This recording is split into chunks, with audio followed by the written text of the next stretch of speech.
We'll begin with the Pledge of Allegiance. Rebecca Cruz will lead us in that. Following her, Dave Garris will give us our safety minute.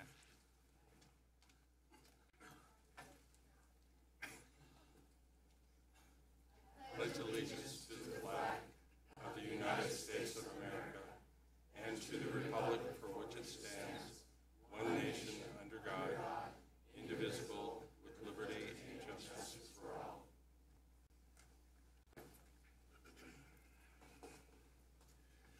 Thank you, Mr. Chair. We are our safety poster for the month. We have successfully made it through 4th of July and Pioneer Day. Glad to have you all here with all of your appendages. I just wanted to talk to you briefly this morning about the use of technology. We always recommend that 287-EYES is the number you call if there's anything suspicious or safety issue you want to report, 287-EYES. We've made it even more convenient for everybody that if you now pull up the UTA app on your mobile device, it says plan your trip, scheduled maps, vehicle located at the bottom, call police, text police. You don't even have to remember that number anymore. It's right there on the mobile app. So we're using our technology to make it more convenient to our customers. Also, again, a reminder that there's going to be a more emphasis on that 287-EYES number. We were successful in getting a transit security grant program grant, 100% funded, to help us publicize that number and that information out to our customers. So you'll see even more information, advertisement, bus wraps, train wraps that publicize that number. Keep it in mind, but just go to the UTA app and it's right there for you. Thank you. Question. Can you tell me, we had a tracks problem with the floods last night? Happy to talk it. Yep. Okay. So this whole area experienced some very heavy localized rainstorms over the night. And we were impacted in a couple main locations. The ballpark station was at the peak under about 15 inches of water, and we were unable to provide service through there. That's a low spot, and it's also a convergence of storm drain in the city, and they were just overwhelmed by the amount of rain. I heard one report that 2 inches of rain in Sugar House within about a 2-hour period overnight. So we had to implement a bus bridge between Central Point at 21st South and 9th South. And we became alerted to the issue at a little after 5 o'clock this morning. We had the bus bridge in place a little at about 6 o'clock. And we had to keep the bus bridge in place until about 10:30, 11-ish. We were back in service. So it's not supposed to happen, but once in a while, storm drains just get overwhelmed. And I don't know if there's blockage further down, but the water was actually coming up out of the manholes at a lower level, and the water was still able to go into the street level storm drain, but it was just too much. The same thing occurred at 33rd South. So the low spot of 33rd South where it goes under the I-15 freeway, that was also flooded with a couple feet of water. So we were having to detour our buses around that down to 39th South and then west from there. So it was a very messy morning for a lot of the transportation system, and we did the best that we could. Customers were delayed as they'd have to get off and transfer to a bus to make the rest of their trip. But I think we did as good a job as we could, and we got everybody ultimately to their destination, and we're back in regular service now. Thank you, Dave, and thank you, Rebecca. Before we start the meeting, I'll call everybody's attention that I think our new BRT bus is parked outside. So following the meeting today, if you haven't had a chance to go out and inspect it and walk through it, this will be your chance. As we begin, I want to welcome Gina Chambers as our newest trustee. She's been appointed by the municipalities within Salt Lake County and the municipalities of Grantsville and Tooele counties. And we're, Gina, excited to have you with us. We look forward to using your expertise. And I would now call upon you and Rebecca to go and do a swearing in, please.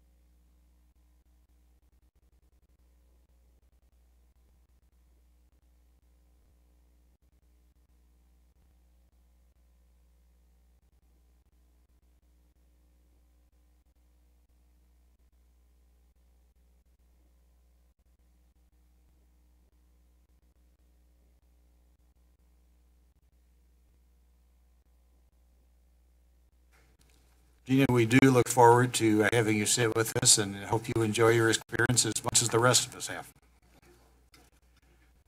I believe we have only one item on the consent agenda today, and that's approval of the June 28th meeting report. If there are no questions or concerns concerning this report, I will call for a motion to approve that consent item. Second. Is there a second? All in favor of the motion, say aye. Aye. Are there any opposed or any abstentions? Thank you. How are you? We will now move to our general public comment period and invite those that have filled out a yellow card to address the board at this time with any general comments, not specific to any agenda item. And then, again, as a reminder, and in the interest of time, if you could limit your comments to 2 minutes, that would be appreciated. Bob, do you want to go forward with that? Certainly. I have one card from Mr. George Chapman.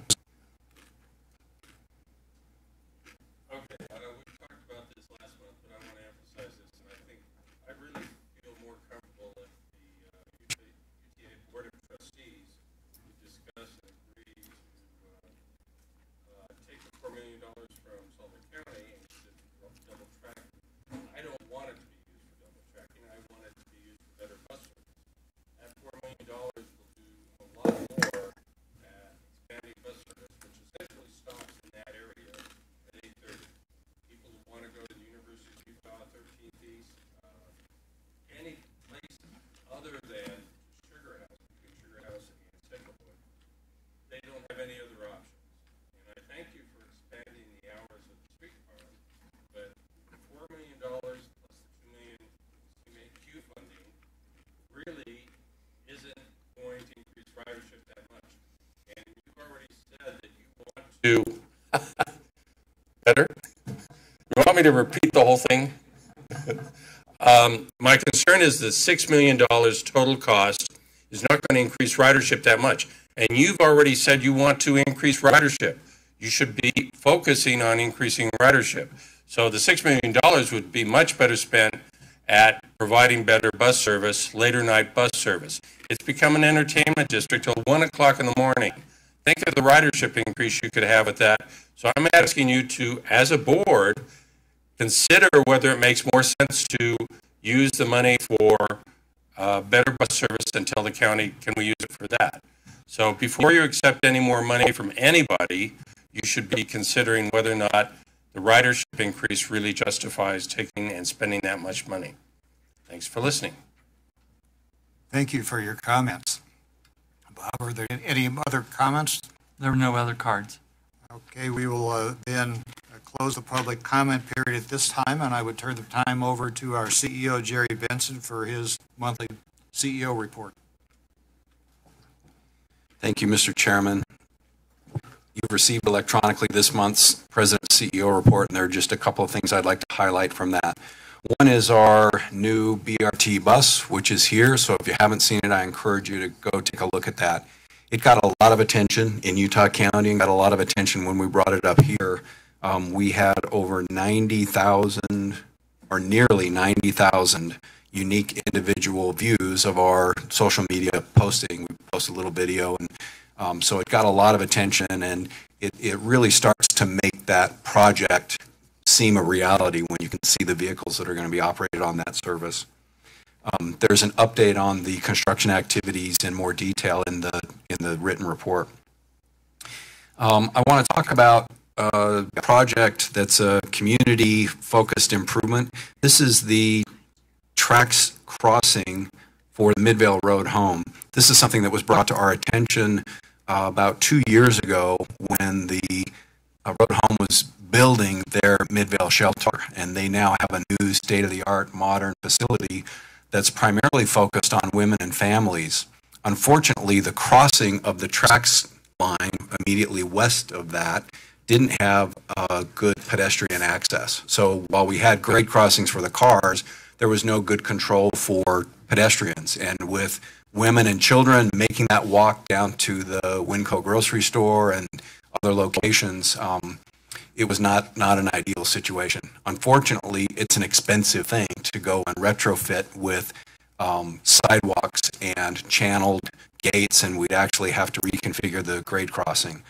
So Our good friends at the Road Home, Michelle Flynn primarily, and Matt Minkovich, they went and sought funding directly from the state to improve this crossing. So they were able to come back to us and say, we've been able to secure funding, now can we design something that will work? So there are a couple pictures in the report, and we're really proud of being able to get that in place so that the users of that facility have a safe place to cross. You might have seen some media coverage. We recently released a report on the benefits of active transportation that UTA, together with Bike Utah and other partners, sponsored. Not surprisingly, when people choose to walk or bike as opposed to driving in their automobile, they save themselves in healthcare costs. They improve their own health and save costs. And they were able to quantify the savings for healthcare costs of about $3 for every mile a person walks and about 75 cents for every mile that they bike. We work hard to make sure the transit system is accessible to pedestrians and bicyclists because that's a good way to make that first and last mile connection. And unless there are any questions or other areas you'd like me to highlight, those are the couple things I wanted to bring to your attention.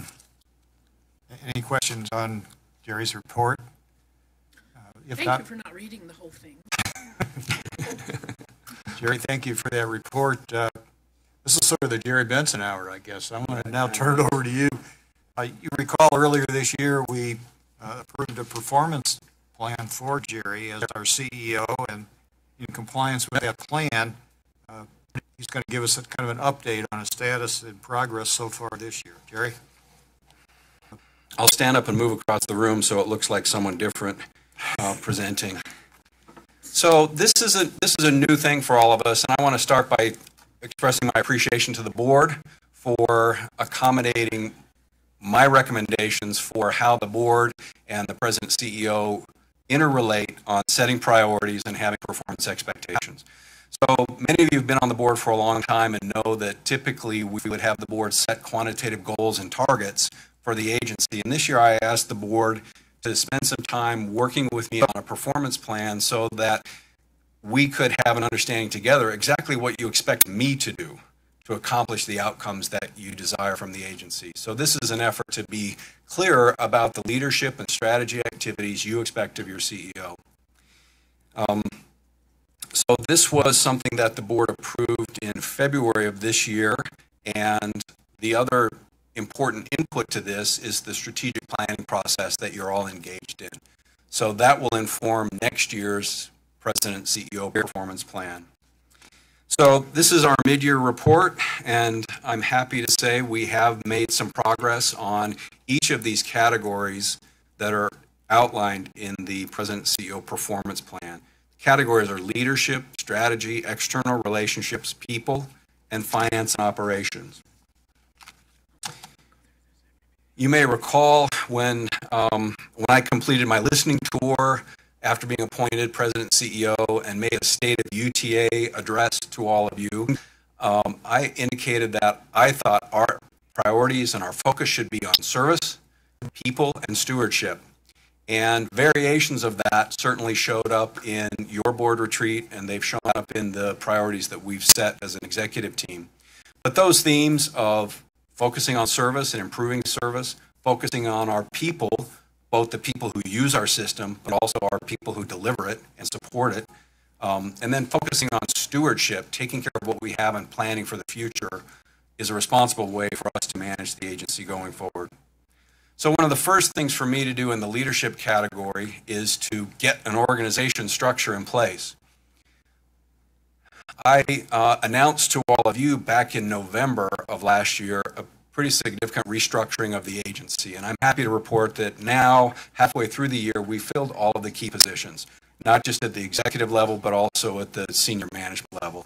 So the boxes that are in blue on this chart are new positions that have been filled since I reported to you all in February, including our Chief People Officer, Kim Uleberry, who was hired internally, and then directors in human resources and board operations, our capital asset management, information technology, and our comptroller. All of those have been filled, and our planning director. So important positions have been filled, and we're able to, you can't get work done unless you have people in place to do it. So the next requirement in the leadership category is, with the close consultation of the executive team, define the UTA high performance culture and develop an ongoing program to nurture internal culture improvements. And I could talk for hours about this because I think this is one of the ways we can increase the value we deliver to the taxpayers for the resources we have. If we can unlock the potential of all of our employees, not just to do a good job every day, but to think critically about how they can do their job better tomorrow and how they can help their coworkers, we'll be able to deliver the public a better value. We are fortunate here to be in a place where we have lots of organizations working on high performance cultures. The Westminster Center for Innovative Cultures is all about that, and the Shingo Institute, which is housed at Utah State University, is also all about creating high performance cultures. And we have the opportunity to learn from those institutions and the employers that also work with them. So this is about defining our culture, and I'll talk to more about that in a second, but then achieving alignment throughout the organization. By creating a high performance culture, we unlock the intelligence and engagement of our workforce. That allows us to attract and retain the best talent and to engage the discretionary effort of people at work, to increase our organizational agility, and to improve the bottom line. And this happens throughout the whole organization. So some of the steps in creating our high performance culture, and I'm not going to go through this, but the point of this slide is just to point out to you that it's a multi-level, multifaceted approach to create a culture. It's kind of like squeezing a balloon. Sometimes when you're trying to change an organization, you squeeze here and it pops out there. And the only way you actually get it to move is to attack it from multiple perspectives. So we have bottom-up approaches with continuous improvement in the organization, top-down approaches, which is training for our managers and leaders, and then cross-departmental work, looking at our systems of communication and performance accountability. So some examples of the work in action to build this culture and what our leadership team is doing. I have monthly interactions with employees. So across the year, I go out and visit each department and spend time directly with the employees to find out what their issues and concerns are. Our Vice President of Operations spends a full day each quarter in one of the business units. So he's spending an entire day, top provost, with the employees, writing that service, working with the maintenance employees, again, to get a good read on what their issues are, and make sure that we have the opportunity to convey what kind of organization this is and what our values are. We're considering culture in our hiring of new managers. So as we've interviewed directors for these new jobs, we wanted to make sure that they can work in an environment where the primary leadership responsibility is to build the capabilities of the people who work for them, not to achieve glory for ourselves. And unless we have people who can fit into that kind of a culture, they're not going to be successful. And we've been able to hire some great people who can demonstrate those values and that approach to leadership. And then we make sure we refer to our true norths and our values as we have our regular staff meetings and talk about the issues that are in front of us in terms of what's most important to the agency. I have winning on here as a bullet item, defining what winning means. And, you know, it's surprising that a lot of people work in jobs where they don't have a real clear feedback about whether they're succeeding or failing today. They just know they showed up, they did the work that was in front of them. And this has been an area we've been able to really unlock the engagement of our employees, where we ask them to think about how does the customer benefit from the work that you do? And how could you measure how well the customer benefits? And so, for example, in our fuel island, those employees knew that they, fueled and cleaned the buses every day. But when we asked them to think about how the customer benefits from what they do and how they could create a score sheet of winning or losing, they said, well, first of all, the buses don't run out of fuel. So if we do our job well, never ever does a bus run out of fuel during the day. But beyond that, they said, well, if we're doing our job well, we don't get any complaints about dirty buses. So they said that's another measure of winning.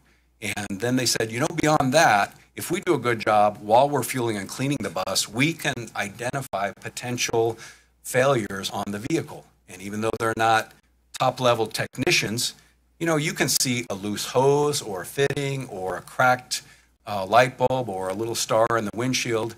They can identify those things and make sure they're repaired so that they don't cause an equipment failure down the road. So now this group has a scorecard in their fuel building that says, did any bus run out of gas? Did we get any dirty bus complaints? And how many times did we prevent a bus from breaking down in the system because of what we saw here? And it gives them a new way to think about their job, and it helps with their, you know, their satisfaction. They feel themselves more connected. So we're about making that happen in every department, in every place of the organization. A clear connection to the value we create to the public and our customers. So moving on to the strategy section, the outcome here was to develop vision, values, strategies, and leadership behaviors with the executive team, and then communicate that throughout the agency and develop aligned objectives in every area. So we have done good work to communicate our vision of a high-performance culture and our values and strategies. We've held 2 town hall meetings with all employees invited, and we video streamed it to the outlying locations. And we're working with the executive team now on articulating what the leadership behaviors are at every level. So this work will continue through the second half of the year. So here's one where I get to take credit for all of your hard work, but one of the things on my performance plan was to work with you to do a strategic plan. And you've been doing the heavy lifting on that, and thank you for all of that work. So you see this chart. This is one I stole from Charles from his presentation at the committee meeting. But there was a lot of pre-work leading up to that retreat. The retreat was an intense couple of days, and now we're in the middle of the post-work.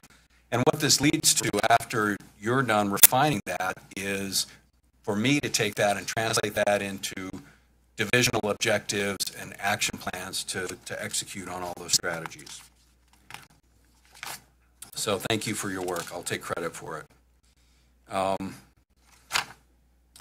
All right, so the next category is continuous improvement, and the expectation is to develop and implement a continuous improvement process to allow better alignment of our human, physical, and financial resources with the agency's purpose and strategy. So there are a couple things I wanted to share with you. One is we've implemented a continuous improvement structure in the organization, and this is, we don't have a great big department of people who just do this. We have a small department of people who do continuous improvement as their full-time job, and then we have a network of consultants and advocates and trainers across the whole organization. So if someone works in supply chain, maybe in a warehouse, but they have some interest and experience in how to do continuous improvement, like process mapping and lean tools, they'll go and assist another department in their improvement efforts. So it's a way to develop leadership in the organization and a way to leverage a very small staff of organizational improvement experts across the whole body. So I don't know if I put the list in here. No, I didn't. We have right now about 25 continuous improvement projects underway. One of them, for example, is to overhaul our contracts for our electronic fare payment systems. And Dave Garris has taken the lead on that, and we've made some good progress there to reduce our financial commitments and also to increase the consequences for our contractors to deliver on our fare technology. We also have a group that's working on our customer experience in special services.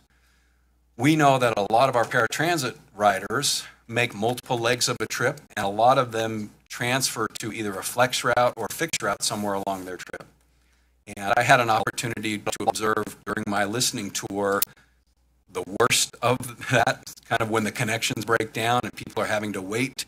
They miss a flex route and they have to wait 30 minutes for the next flex route, or where our paratransit service goes by somebody's house to drop them at an approved location because we can't serve within beyond 3/4 of a mile from a fixed route. So we have a group looking at all of those things in practice, and they're coming up with some recommendations In fact, they were just going to give them to me last week, and I had to reschedule their meeting, or I would have had the results for you today. But they're coming back with some recommendations where we don't open the floodgates on demand for paratransit service, but we also don't make people go through kind of ridiculous or silly requirements just because we have a rule. So I'm looking forward to seeing improvements in those areas, plus the other 23. Some of the things that have been completed and we're enjoying the benefits of right now include our redeployed employees to better support customer in the organization. So that was part of our restructuring. We've got employees with more focus now on data analysis. We've, as you heard in the committee meetings this month, we've focused on ticket vending machine because that was our #1 customer complaint.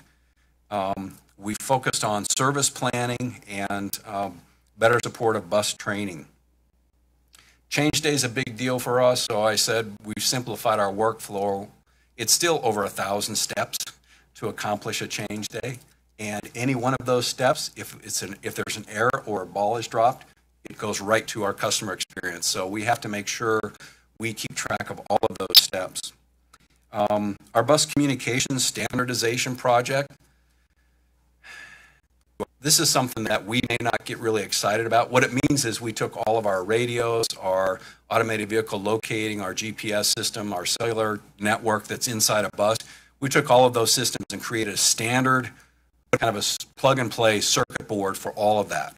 So if something fails, we don't have to go in and troubleshoot the wiring because the wiring on every bus is different. Now it's all standard, and it makes it much quicker and easier for our technicians to maintain and troubleshoot those systems. And we're upgrading our data analysis, especially in the use of customer comments and onboard survey. So those are some of the best sources of information about our customers. And unfortunately, in the past, it's just been hard for us to access that. We get tens of thousands of customer calls every year about our system. And unless you've got a good data mining tool, it's just overwhelming. And the same with our onboard survey. I think we had 9,000 something participants in the onboard survey, but if you want to slice and dice that and look at all of the onboard surveys from the Route 209 that ride on Tuesday mornings, you know, it's just impossible to do. Now we've implemented analysis tools that allow the staff to go in and mine that data.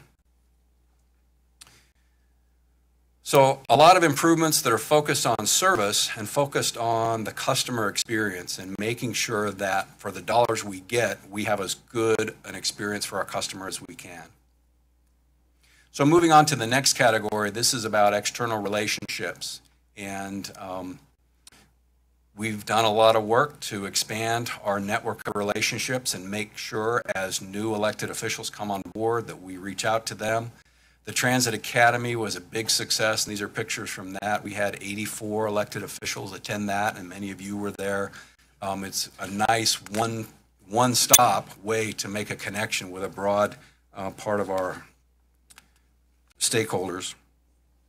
In addition to that, I personally participate in the Salt Lake Chamber Board of Governors, the Envision Utah Board. I've participated in the Transportation Governance and Funding Task Force of the legislature, the Point of the Mountain Commission, the Provo Arm Transportation Improvement Executive Team. And what was the best outreach event of the year so far is Mayor Cronin's Guns and Grits in Perry City. Thanks for the invite, and that was a real who's who of northern Utah elected officials.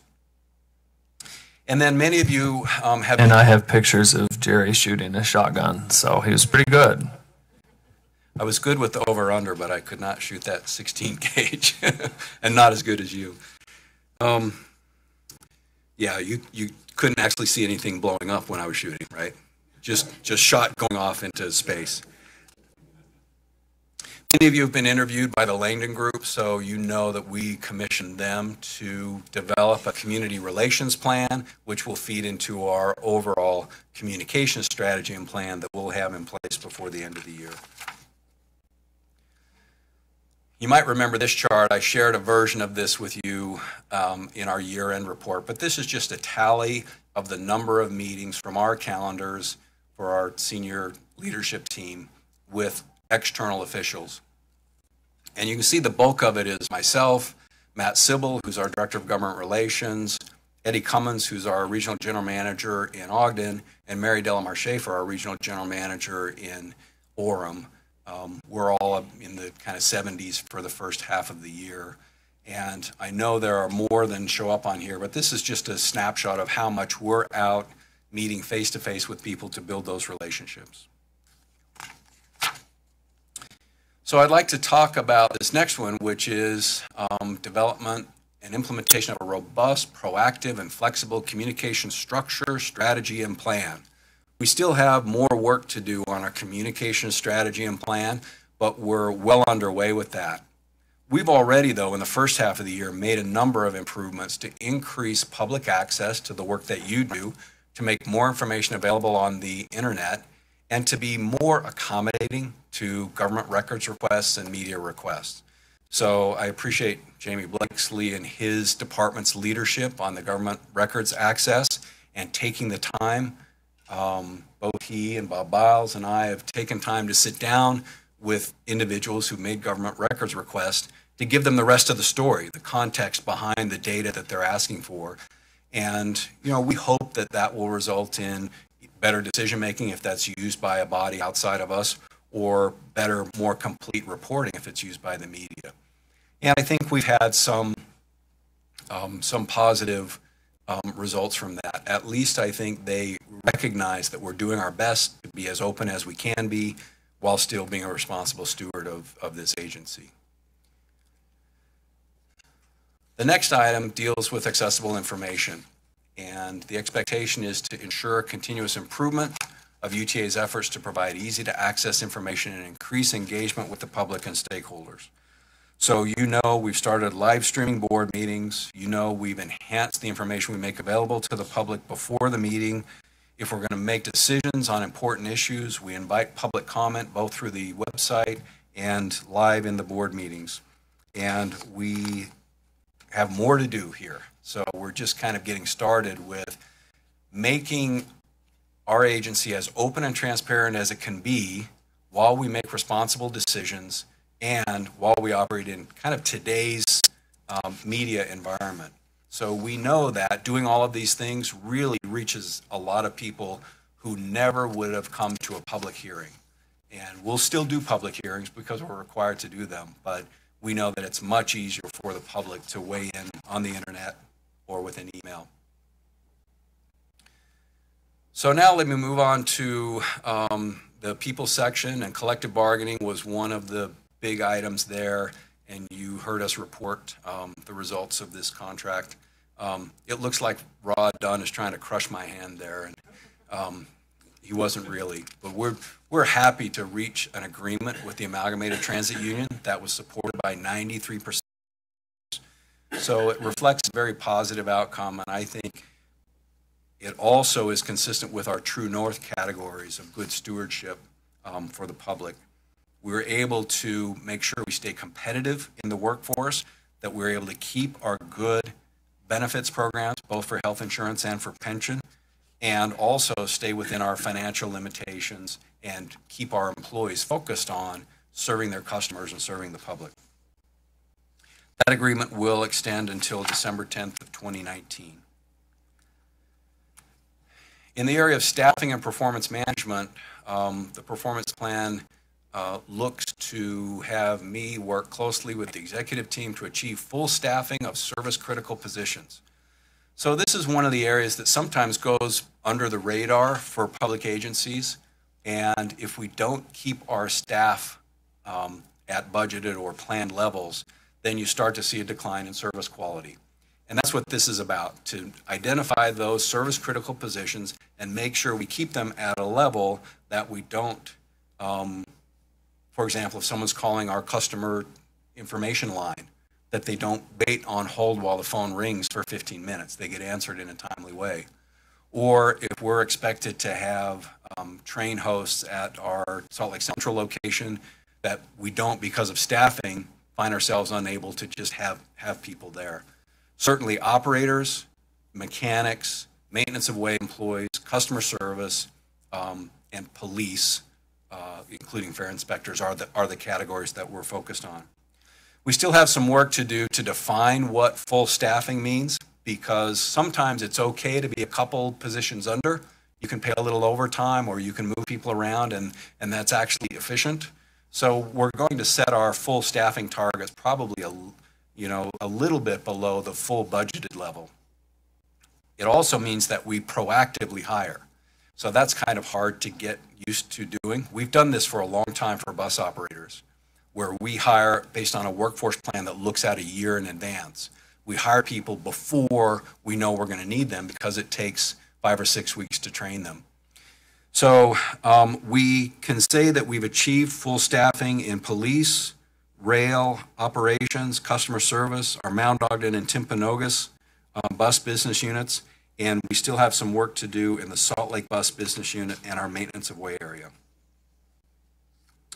In the area of performance management, we've done some work to align our performance evaluation and performance planning processes with our True North categories, and we implemented a new form, and it's an online system that has people address all of the elements of our True North: service, people, environment, community, and stewardship.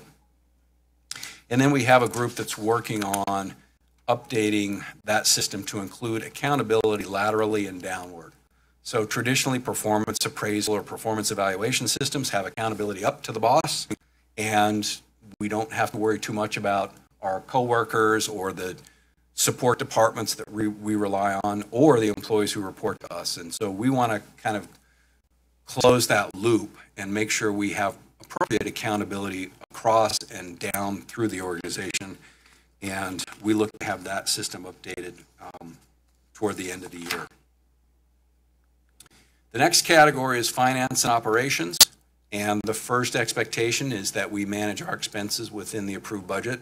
And we're doing well on that so far this year, both on the revenue and the expense side. So we're ahead of budget on the revenue by about $2 million, and we're under on expenses by about $5 million.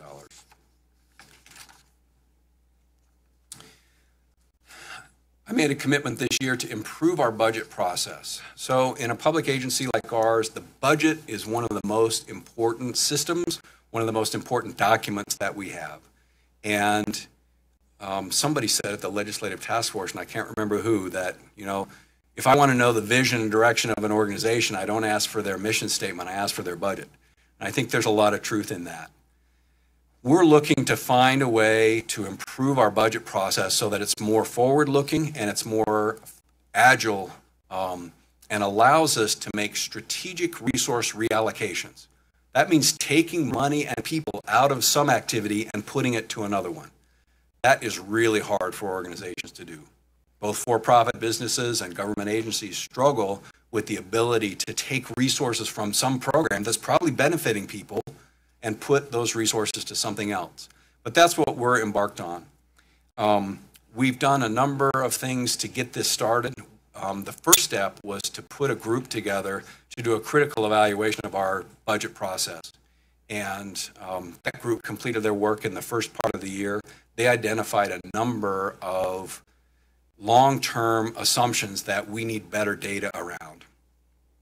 Being able to accurately forecast sales tax, being able to accurately forecast our core operating expenses, including fuel, is really important for us. And if you're off just a few percent, because we do a long-term plan, it can set us off millions and millions of dollars. So we've refined those assumptions with the subject matter experts in each of those areas. We use that as an input to the plan, and now we're in the process of giving each executive a challenge to reduce expenses and increase revenue so they're able to pull resources from somewhere so that we can put them to opportunities that are going to have a better return. And really focus on some of the things that we heard from the board in your retreat. Things like increasing communication with the public and customers, increasing our investment in innovative and partnered services, and developing revenue strategies to increase the resources we have going forward. So I think we're in the, if you think about change being, you have to start with unfreezing or unsettling, we're in the unsettled part of this, this process where our managers they get the direction, but this is a new approach. So we're starting early, so that's a good thing. We're starting early with the budget process. We've given each executive a challenge, and now they've all had at least one meeting with their staff to talk about how they could meet that challenge. There's a lot of work to be done between now and October when we will present to you a tentative budget for 2018. The other item on this chart is 5-year capital budgeting. So that's one of the improvements we're going to implement, is to adopt a 5-year capital budget. It's really hard for us to lock in all of our big projects into a single calendar year, and then we have to say how much carries over, and it makes a lot more sense to take a 5-year perspective on big capital work. So we're gonna adopt that as one of the improvements going forward. The next expectation in the area of finance and operations is service standards, and I gave you an update in May, and we're still on track with coming back to you in September with service standards being adopted before the end of the year. This is a public commitment to our performance on a number of factors, and we're following our true north categories: service, people, environment, community, and stewardship, to make those commitments and clarify how we'll monitor and measure ourselves against those. We've already had input from the MPOs and from inside the organization, and then of course your retreat and the direction you gave us there is going to help us get this to the finish line. Finally get to the point of talking about service improvements. So this is an area where the expectation is to improve customer value through service redesigns, external partnerships, better reliability, and enhanced convenience. So if you don't have more resources to add service, what are the ways you can build ridership and add value? Well, there are lots of things you can do, making your service easier to use, making it better quality or higher reliability. But we can also look for opportunities to increase service by partnering with others.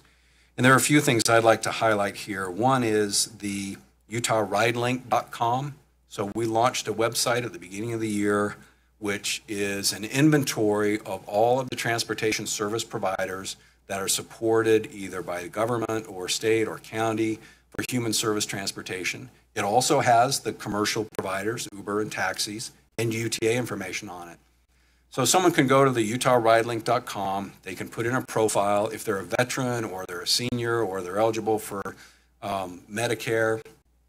They put that information in, and then when they need to make a trip, they seek to plan the trip, and it tells them UTA can do this part of it. Because you're a veteran, you have these benefits, you can use this shuttle, and it helps them make that connection in an affordable way. So we have, let's see if I've got my facts on that one.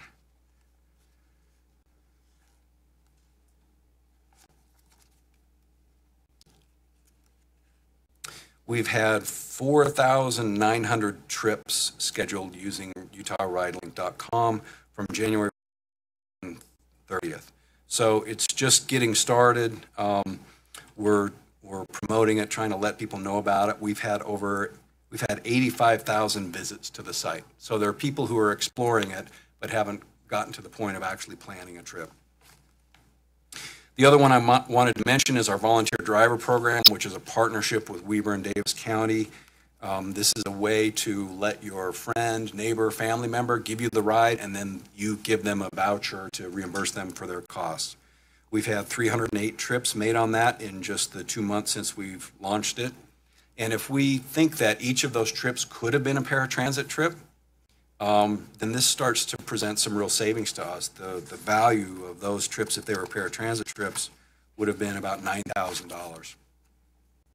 There's more to come, and this is an area that I think is going to be exploding growth for the transit agency. There are lots of opportunities for us to partner with others to fill in the unmet needs in our community, especially for seniors and people with disabilities. A couple other projects to improve customer value. This is an example of an improvement to our temporary bus stop sign. I can't say that I'm going to miss the Sharpie sign. We had a reusable sign and a little hairspray and a paper towel, and you could put up new information on it. But you can see that that information was less than perfectly legible for our customers, and sometimes it would get smudged or obscured. And what we have now is a standard format for any kind of temporary detour that gives all of the information that someone would whole trip. So it shows what happens to the whole route, where it goes, what the change in the time points are. It lists the beginning and ending of the temporary detour. So much better information to our customers to navigate the system. I've talked about our improvement in ticket vending machines, and Todd Provost reported on that to the committee. But that was an area where we knew we were letting our customers down because our TVMs were failing too much. We've pulled that group of employees out of the line and signal department, so now they're not having to be shared with the electrical system maintenance. They just focus on ticket vending machines, and then looking at data, they know what the main causes of failure are, and they can do preventive maintenance to make sure those things don't happen going forward. So in summary, I think that we are on track. I thought that there may be a need to rework this document after the board retreat, but I'm feeling like we're pretty much in sync still, and I would suggest that we leave these expectations as they are through the end of the year.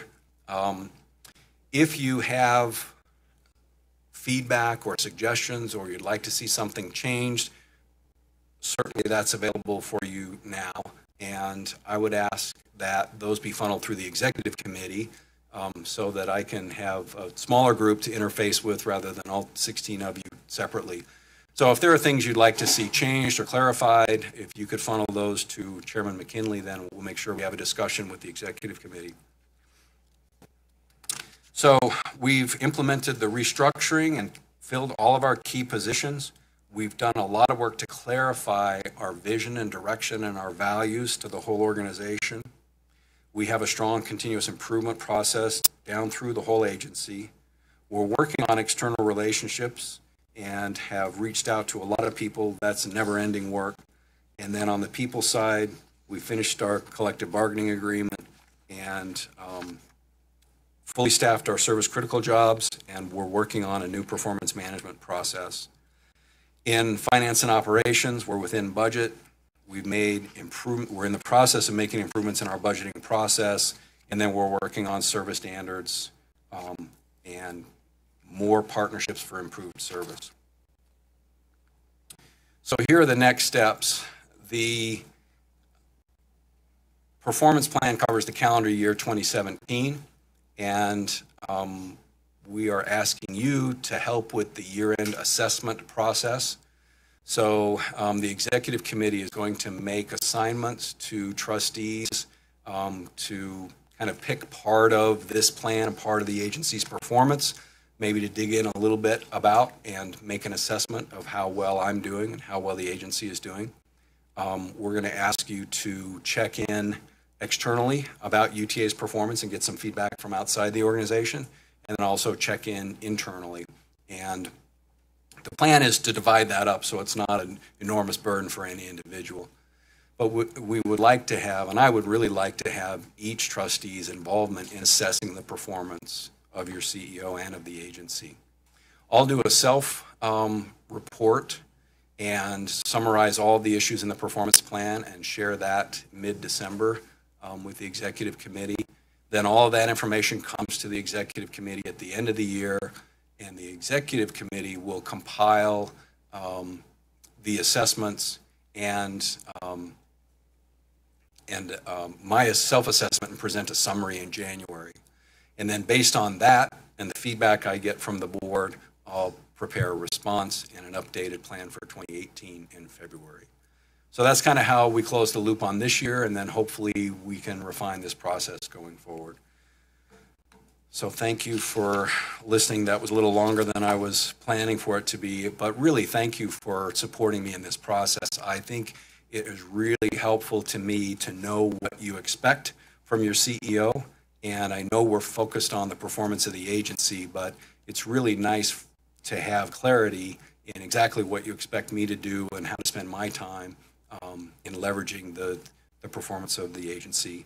And then the last thing I will say, I don't actually do anything it's all the employees of the agency and all of you that have produced the results here I'm here to report about. Are there any questions or comments now?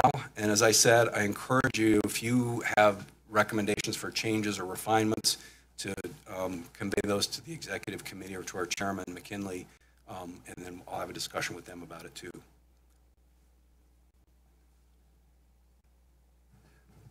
Thank you, Chairman. Just a couple quick comments. I'm really impressed with the operational piece of the report. I think the mechanical checks you described and getting the more ownership from different employees is outstanding.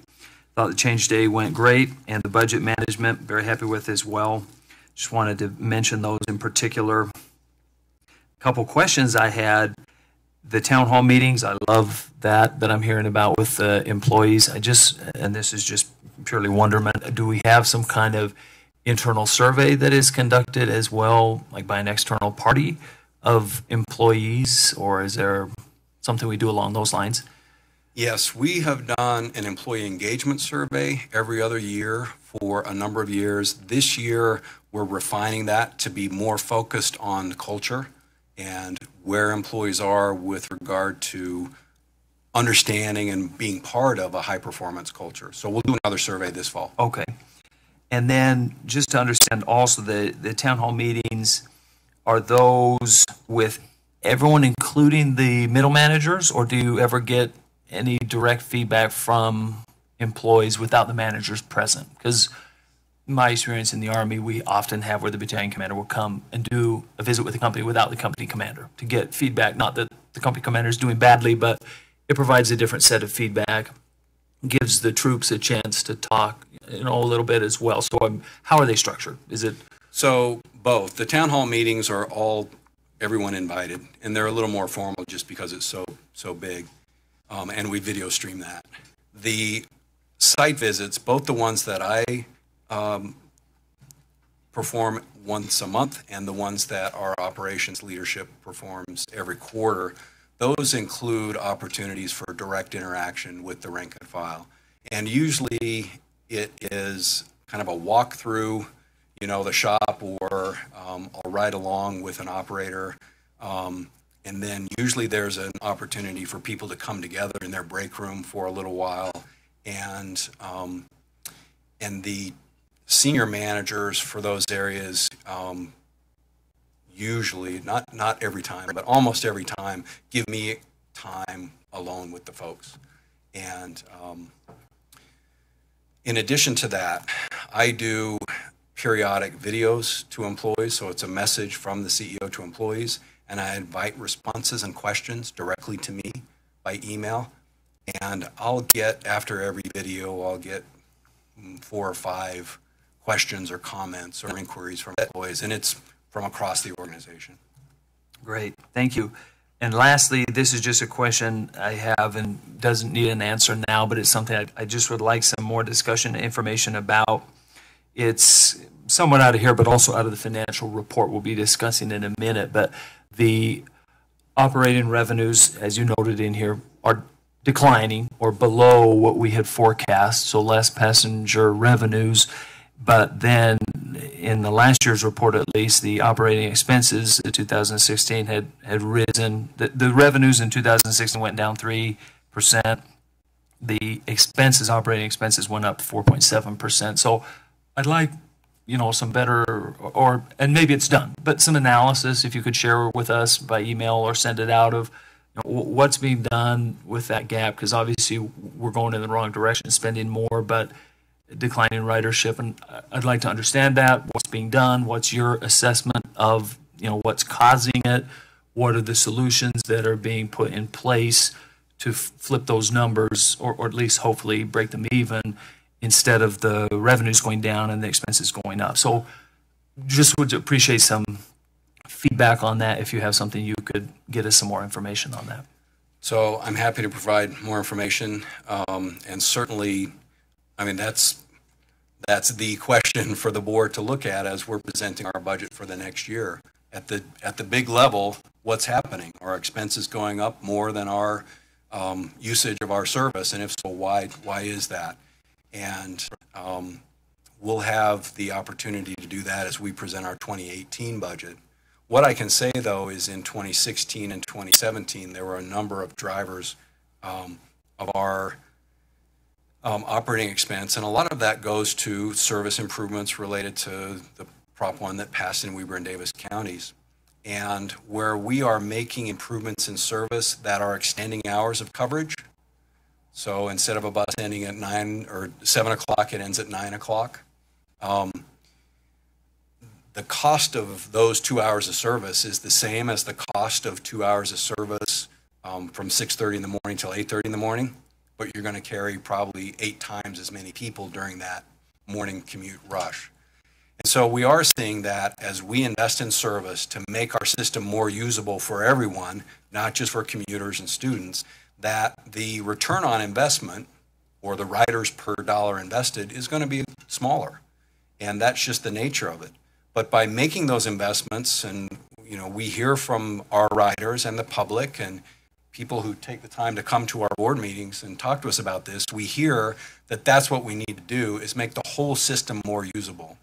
And by doing that, over the long term, we're going to see greater utilization of transit, a greater market share for transit, and ridership will grow. But in the short term, you see some of those dynamics where you're making investments in service, but proportionally you're getting a smaller return in terms of riders. So we'll be happy to share with you both for this year, if you'd like, but certainly for 2018, what are the big trends in expenses and revenue, service and ridership, and what's the reason behind them? And are we headed in the right direction? Does it match up with the priorities you've given us? Thank you. I'd like to see that, and I'll probably have a few other questions since we just got this today, but very helpful report. Thank you. I also may add that I've spoken with Jerry, and I'm meeting Friday with our advertising group. One of my issues is that I think the average person out there has no clue what services we offer. They don't know about flex trans. They don't know about all the carpooling, the bike pooling, all of these programs, and getting the word out. If we could measure, if we could take a program and advertise it for a certain period of time and advertise it and see if the public actually could, within, say, just an example, 3 months say, oh, I know what flex trans is, or yeah, I know that UTA can set up a carpool for my company.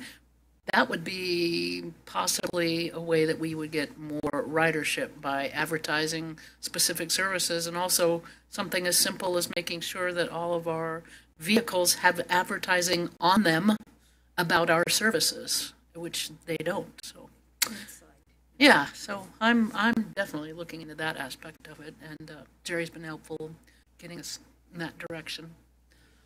Well, thank you for that, and we really appreciate your experience in thinking on these issues. And I also heard it pretty clear from the rest of the board in the retreat that this is an area that we need to focus on more and improve. So when I talked about our budget process for next year, reallocating resources, one of the areas we want to reallocate resources to is better public communication, advertising, and marketing of the things that we do. So that's one of the areas we're looking to free up resources to make a bigger investment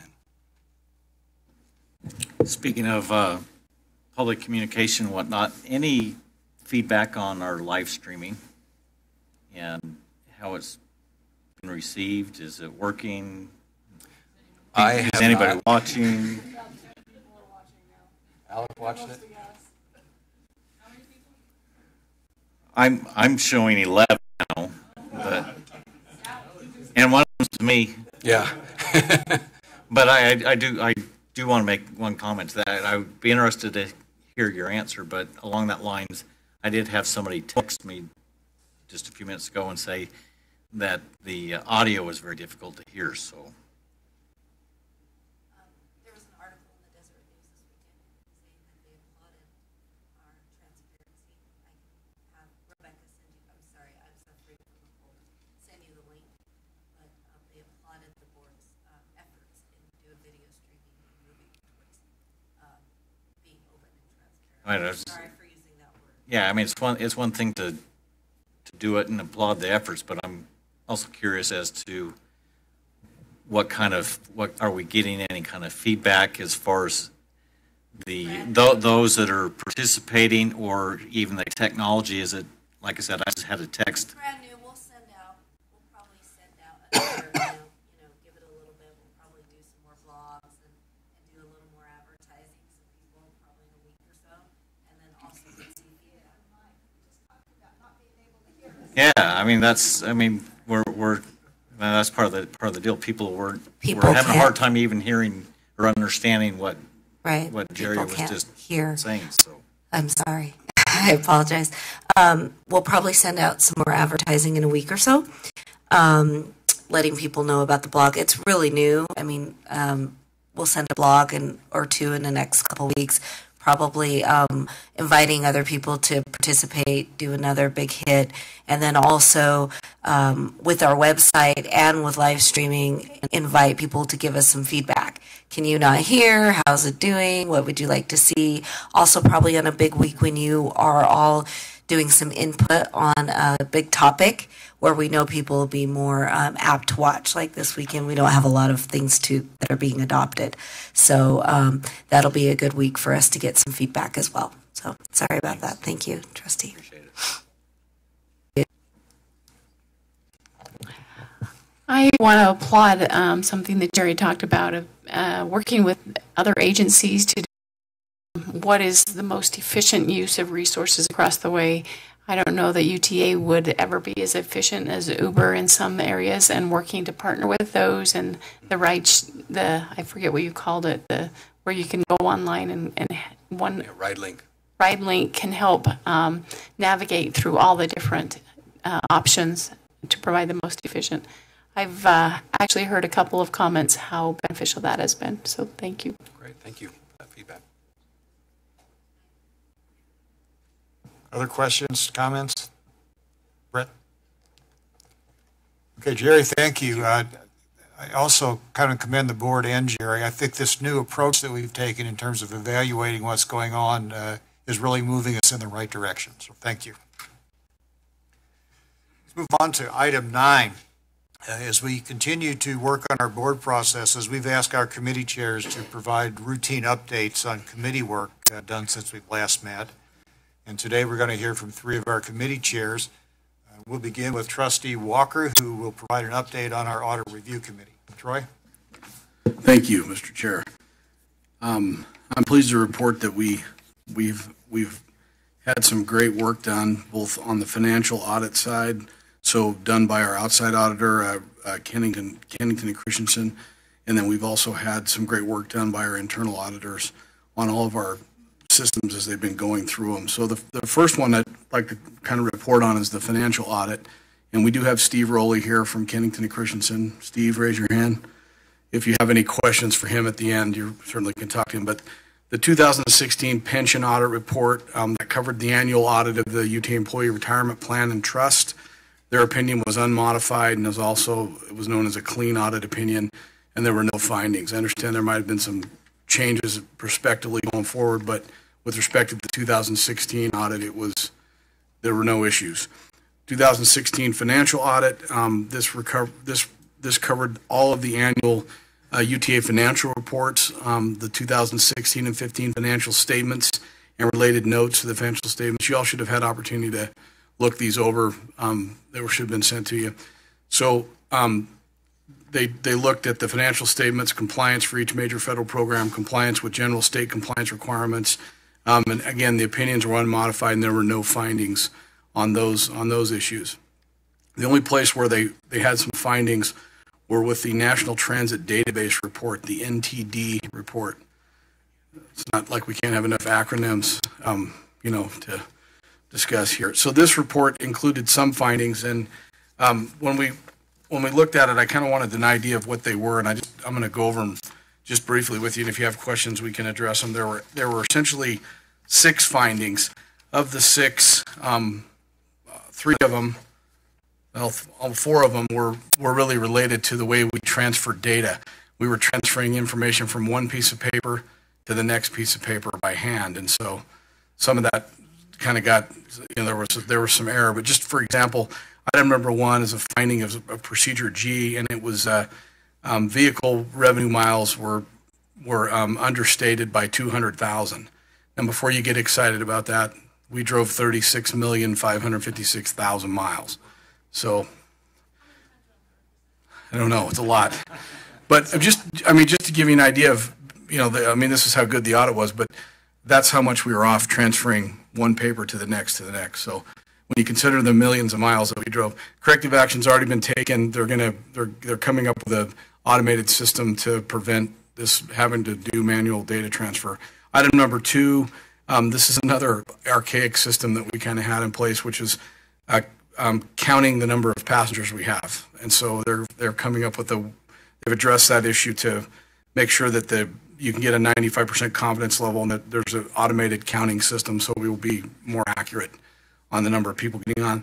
Item 3 was a finding in Procedure J, and again, it had to do with sampling of miles traveled, and so the corrective action is underway and has been done to make sure the sampling procedures are done right. Item 4 was Procedure K. Again, this was some overstatement of miles driven. We had some between the different motor bus or the commuter bus, but we had an overstatement of 2,400 miles on one section. But again, total passenger miles on the system were 373 million. And so you can see there were some more, but they've taken the corrective action. Again, this was a manual data entry issue that they're fixing.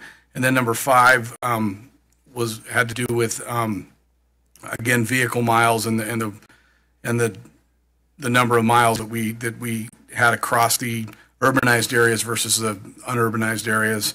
And so again, you're looking at a total miles of 36 million, and there was a discrepancy of about 697,000 miles. The corrective action, that one is one that they're in process working on. It has to do with the census report that's going to be coming out. But they're putting in the procedures to make sure that that's more accurately done. And then item number 6 was a finding of Procedure Z. And this had to do with part of this had to do with our accounting office or our accounting department changing the accounting codes on some accounts to more accurately reflect what they were. The corrective action, again, they've addressed the accounts correctly, and some of the discrepancies, increases in miles, it has to do with the Prop 1 increase in service and some of those things. So there was really no corrective action for that. It was just they just needed to make sure that the accounting codes were accepted by the NTA. So overall, from the perspective of the internal audit, from the financial audit with respect to those procedures, we had a few findings, and they're all being corrected. So the process was working well, and I think Mr. Raleigh would tell you if you asked him that he was comfortable with what they're doing going forward. Any questions on that, the financial side? Any questions for the auditor?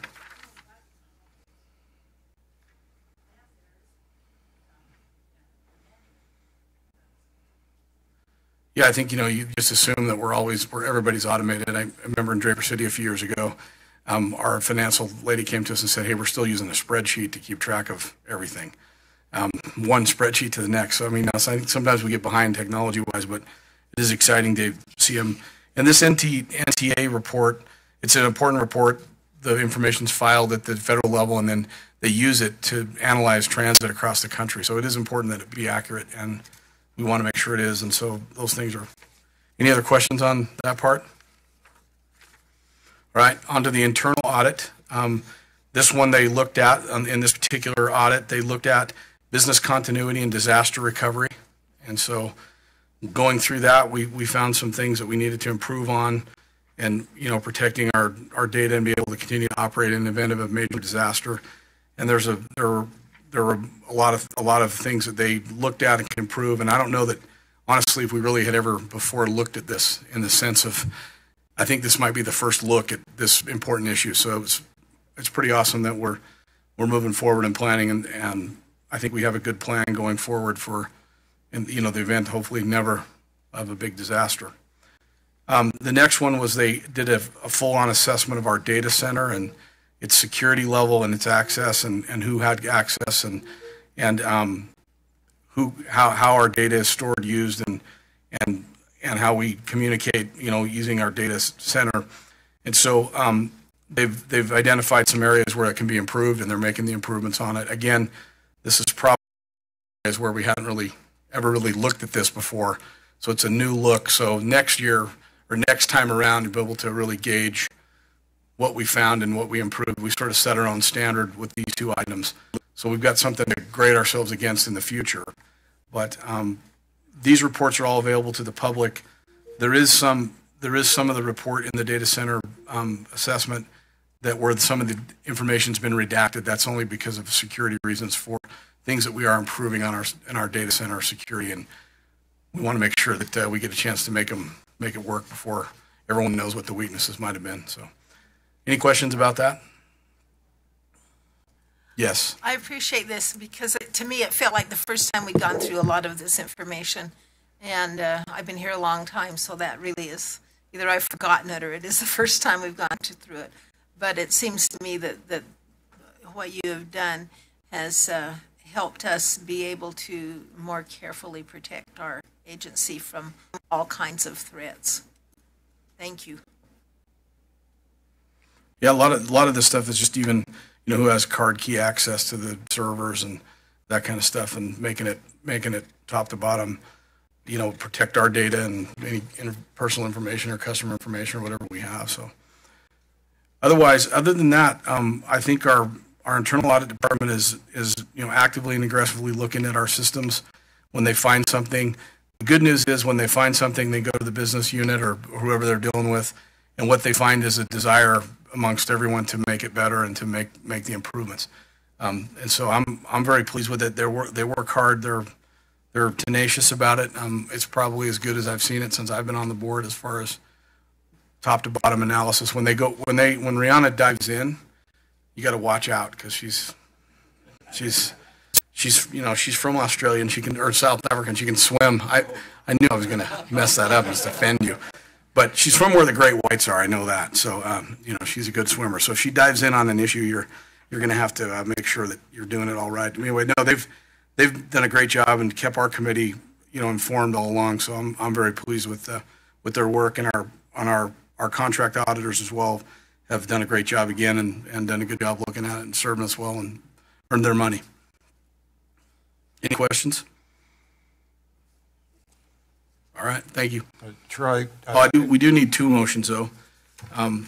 We do need a motion to accept the financial pension and financial audit, and a motion to accept our internal audit. Move to accept the pension audit. Second. Any discussion? Question? Sure. Can trustee vote on the pension audit given that someone is related to works here?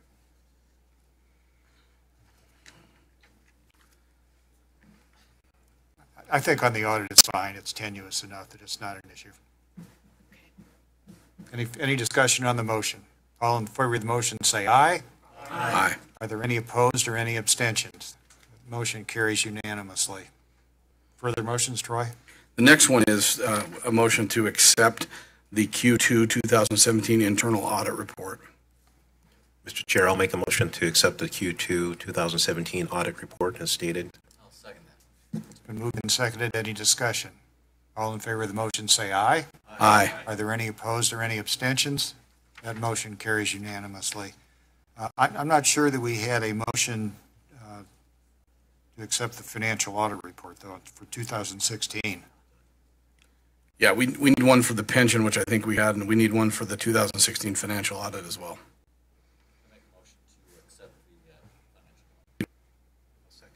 It's been moved and seconded. Any discussion on that motion? All in favor of that motion say aye.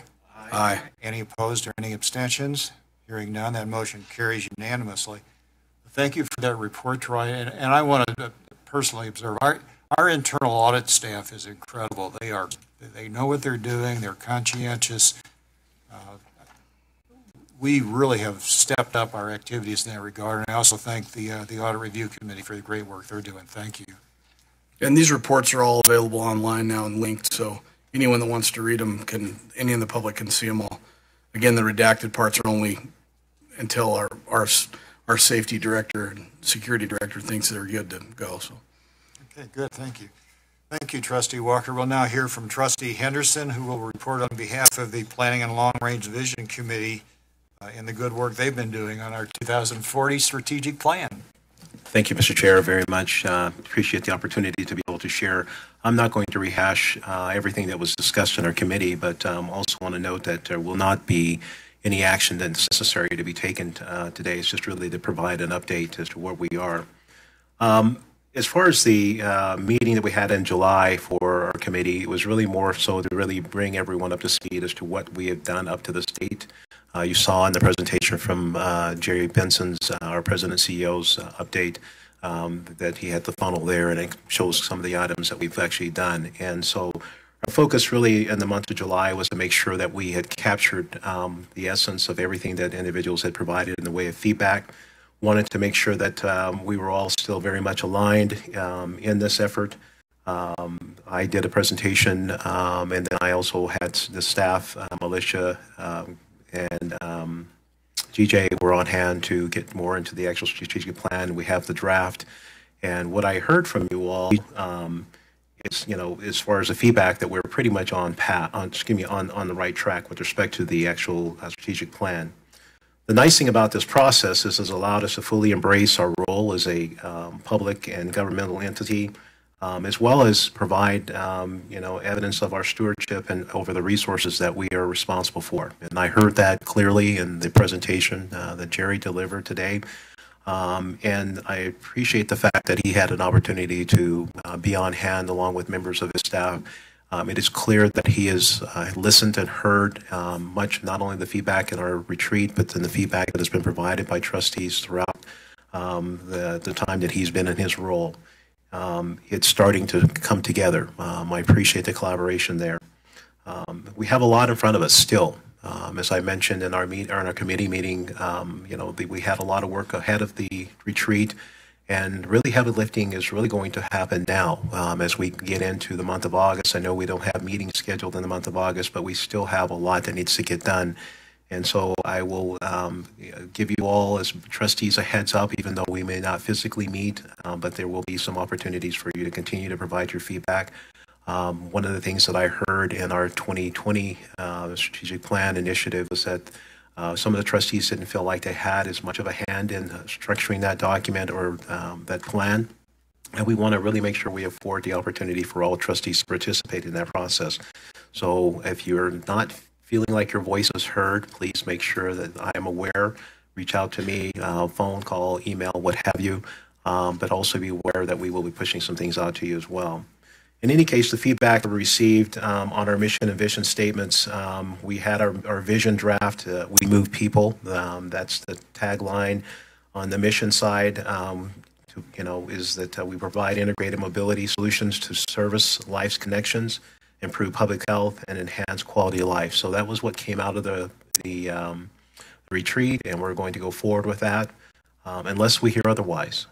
The other part of this is the strategic focus areas. We had identified funding and financing, customer experience, strategic partnerships, planning and long-term visioning, and then we have another that we've added, which is actually employee development. And we didn't necessarily call that out specific in the actual retreat, but you all have actually been providing a lot of feedback. You've been saying it as in many words that, employee development, taking care of our employees, and recognizing our employees as one of our most valued assets.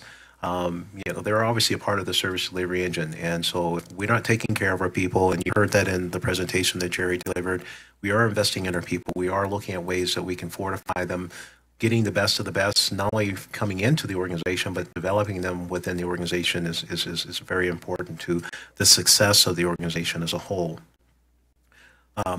We didn't necessarily, we did touch on the customer experience, and that has, in the 10 years that I've been on the board, has been a primary focus really that I've been trying to drive, because that's kind of what I do in my personal life and my business life. is what is the customer experiencing? And I had an opportunity some years ago to go up to Relovation up in Seattle, Washington, and one of the things I had a chance to do was interface with some of the senior executives there running the system there in King County.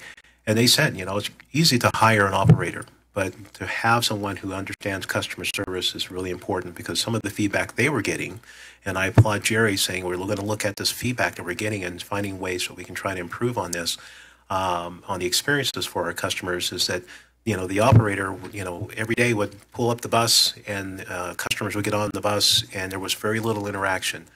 They see these folks every day, but there was very little interaction, and all they were focused on as an operator was to actually drive the bus.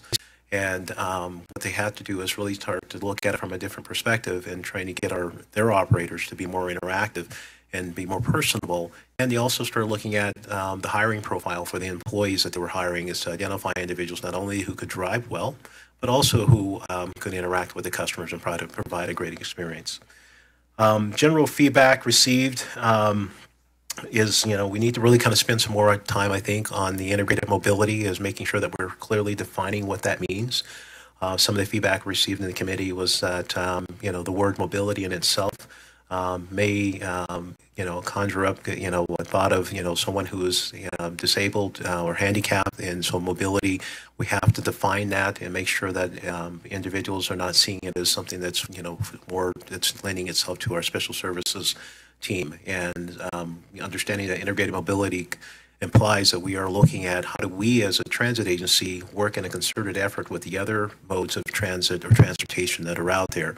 There was mention about Uber and Lyft, and there are opportunities that we cannot, efficiently, effectively deliver on, but Uber, Lyft can. And so it's working in the partnership and strategically with these other partners who are out there to deliver on services in these areas that we are not able to actually do it in an affordable way. So those are some of the things that we heard. Obviously, there's a great deal of focus on service. We heard about, the extension of hours, and that, ridership doesn't necessarily come with that, but it is providing great service. And it is making the system more accessible to riders. And so it's important that we as an agency consider those opportunities. Yes, it may not have the ROI that we're looking for when it comes to every dollar spent in providing, X amount of riders. But because the system is, now expanding hours, there are folks who are now able to use the system, not just for coming downtown for entertainment opportunities, but then those who are working late, 11, 12 o'clock at night, who don't have access, or who have to be at work very early in the morning and don't have access to transit, but they have the desire to use the system. So those are some of the trade-offs that we have. Again, I've already touched on the employee development, but I can't say enough about what transit operators and employees within the organization. I think it's our secret sauce, and I think there's got to be some opportunities for us to really kind of talk about, all the things that they're able to deliver on.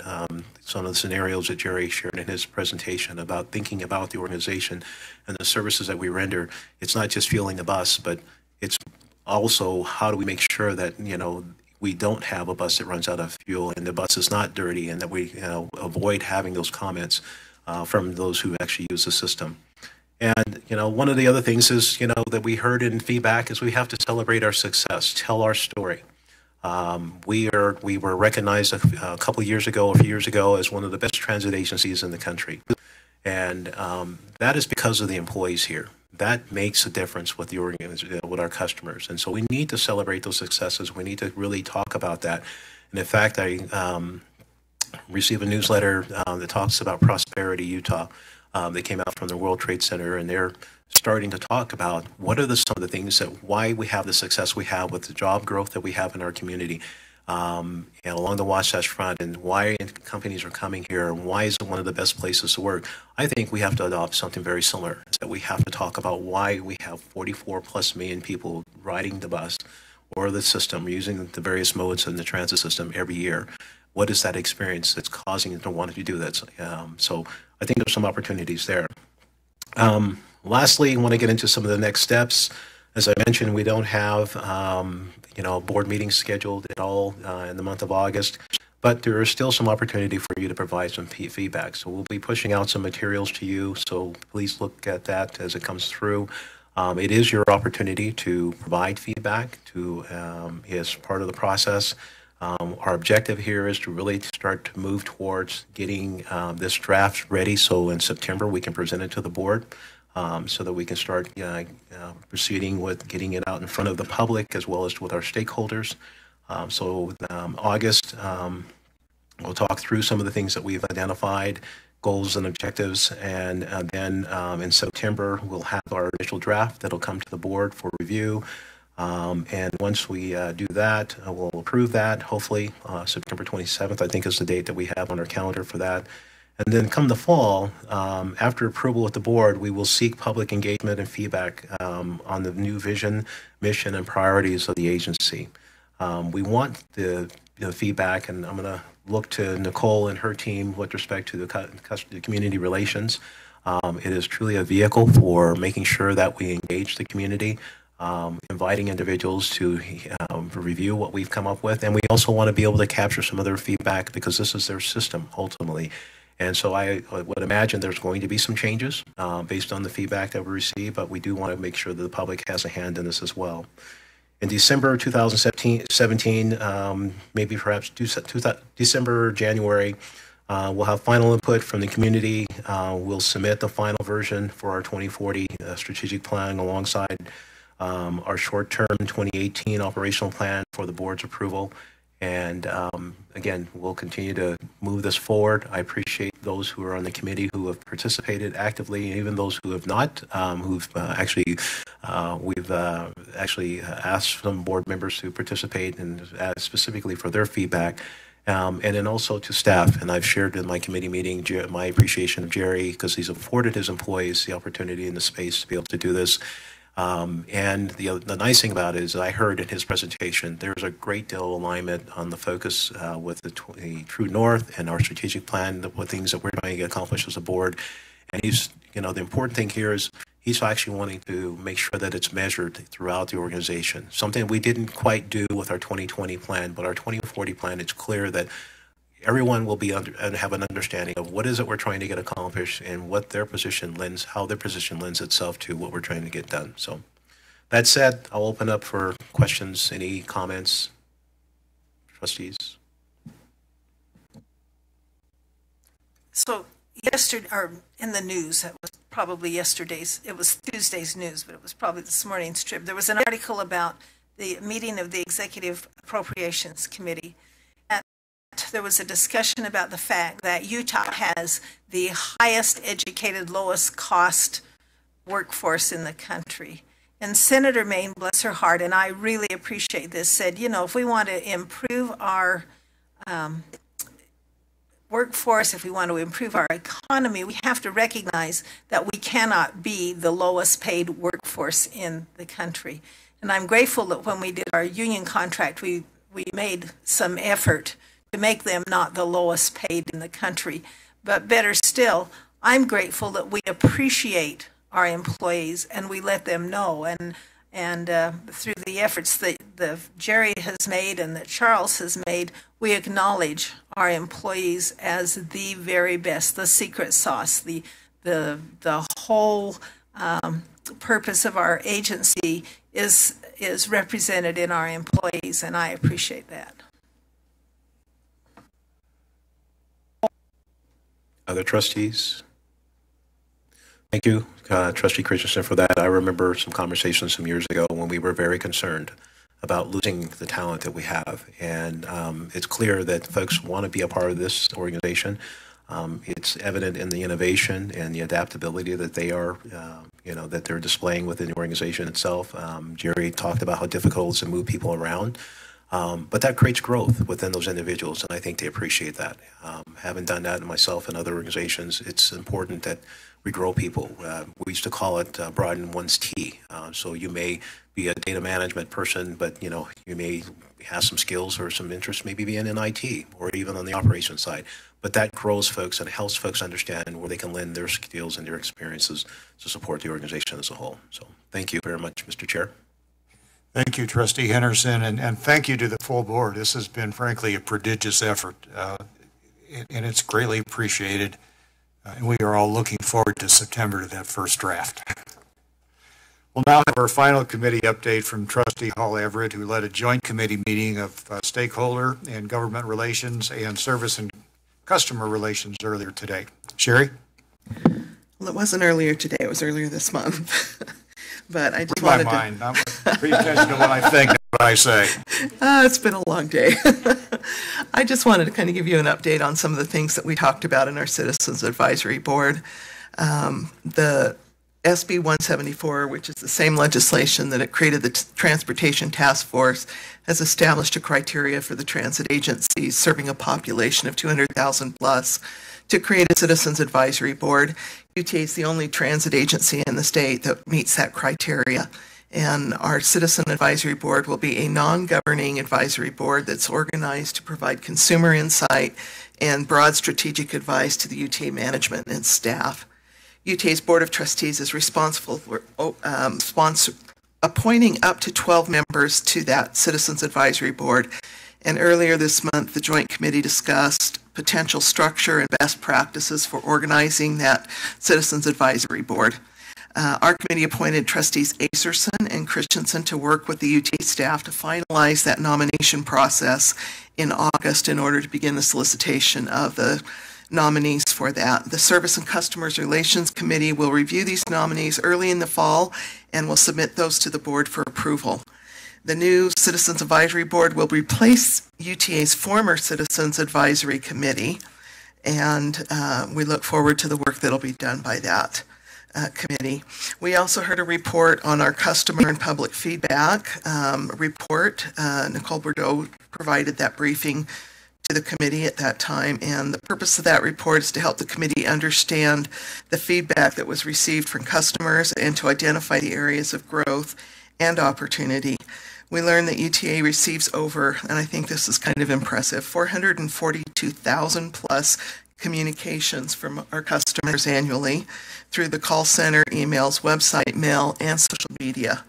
UTA's customer service team tracks all the communications and identifies both individual solutions and trends for improvement. And I think that's pretty impressive when you're tracking close to 500,000 customer contacts.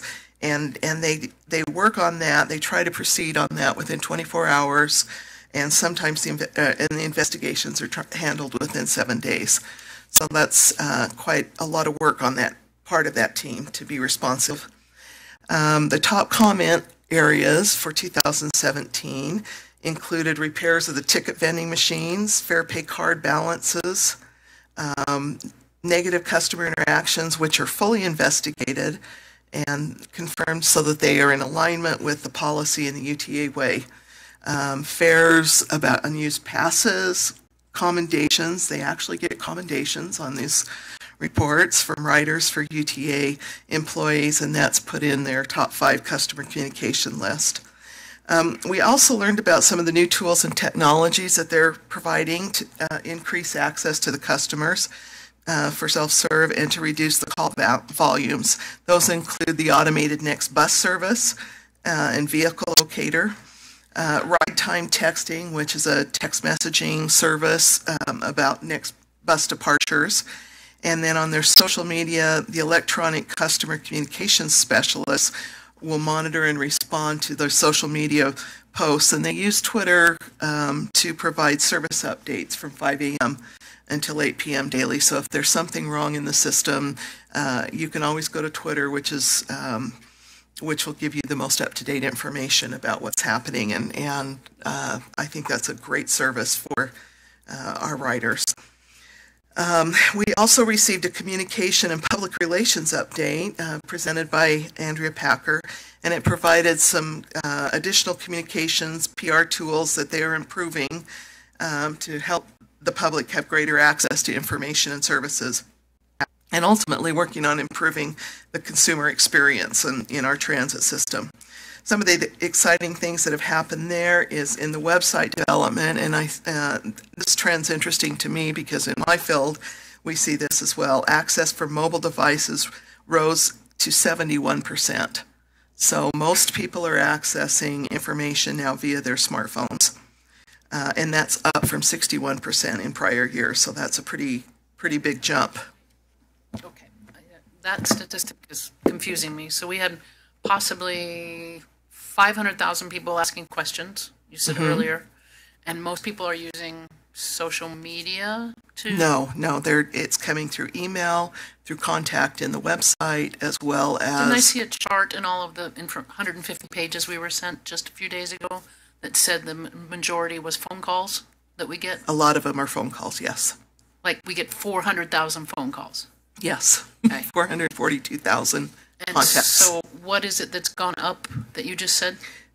Access to information from the website is gone up to 71% is accessed on your smartphone. So 71% of the consumers are accessing our website through their mobile devices rather than desktop devices. Okay, thank you.